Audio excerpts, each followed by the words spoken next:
কিয় ফাদিল হোৱা নাই জুবিন গাৰ্গৰ মৃত্যুৰ ৰহস্য বিজেপিৰ ছত্ৰছায়াত ৰক্ষণাবেক্ষণ সিদ্ধাৰ্থক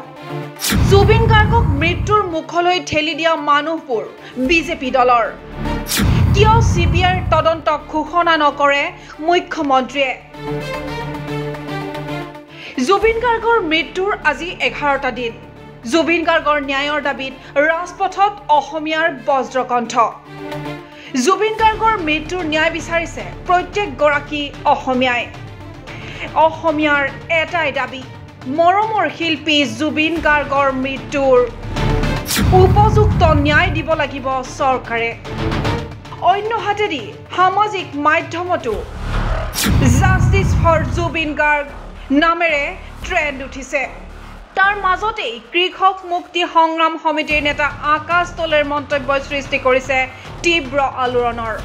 বিজেপি চৰকাৰক তীব্ৰ ভাষাৰে সমালোচনা কৰিছে কৃষক মুক্তি সংগ্ৰাম সমিতিৰ নেতা আকাশ দলেৰ অভিযোগ বিজেপি দলে গাপ দিবলৈ যত্ন কৰিছে জুবিন গাৰ্গৰ মৃত্যুৰ প্ৰকৃত কাৰণ জুবিন গাৰ্গক মৃত্যু মুখলৈ ঠেলি দিছিল বিজেপিৰে মানুহে অন্য হাতেদি বিজেপিৰ সৈতে ভাল সম্পৰ্ক থকাৰ বাবে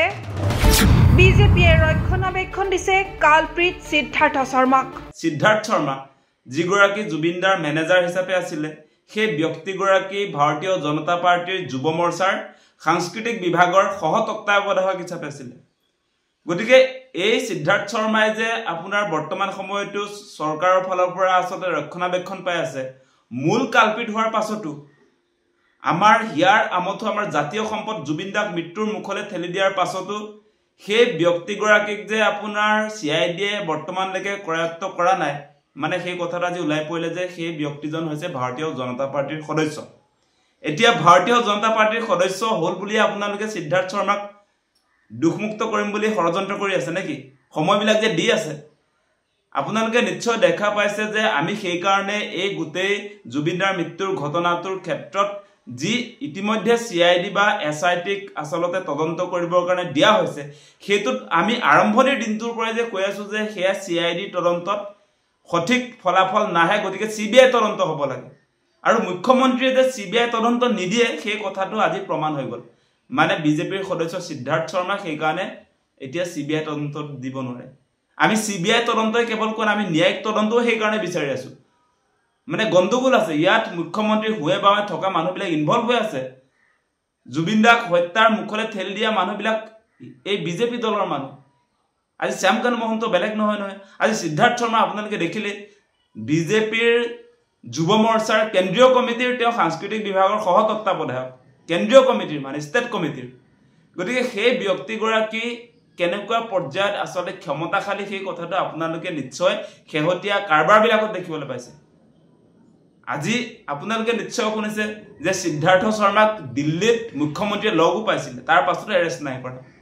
আৰু বহুতে কৈ আছে সিদ্ধাৰ্থ শৰ্মা গুৱাহাটীলৈ আহিলে বুলি কৈছে আৰু গুৱাহাটীত আহিলে কিন্তু বহুতে অভিযোগ কৰি আছে যে আসলতে পুলিচৰ ফালৰ পৰা তেখেতক লুকুৱাই থোৱা হৈছে তেনেকুৱা অভিযোগবিলাকো আহি আছে কোনবিলাক কথা সঁচা আমি নাজানো কিন্তু সন্দেহ ঘনীভূত হৈছে গতিকে সেই কাৰণে কৈছো যে এনেকৈ জুবিনদাৰ প্ৰাণ কাহিনীয়া যিবিলাক আসলতে কালপ্ৰিত সেই কালপ্ৰিতসকলক এনেকৈ আসলতে অসম চৰকাৰৰ ফালৰ পৰা বচাবৰ কাৰণে যি ধৰণৰ ষড়যন্ত্ৰ চলিছে সেইটো কোনো কাৰণতে গ্ৰহণীয় নহয় আৰু অসমে সেই কথা কেতিয়াও মানি ল'ব নোৱাৰে এতিয়া প্ৰশ্ন হয় সঁচাকৈ আকাশ দলে উল্লেখ কৰা ধৰণে বিজেপিৰ নেতা জড়িত হৈ আছে নেকি এই কাণ্ডত যদিহে হয় তেওঁলোক কোন এই প্ৰশ্ন এতিয়া অসমবাসীৰ মুখে মুখে news desk report NV Live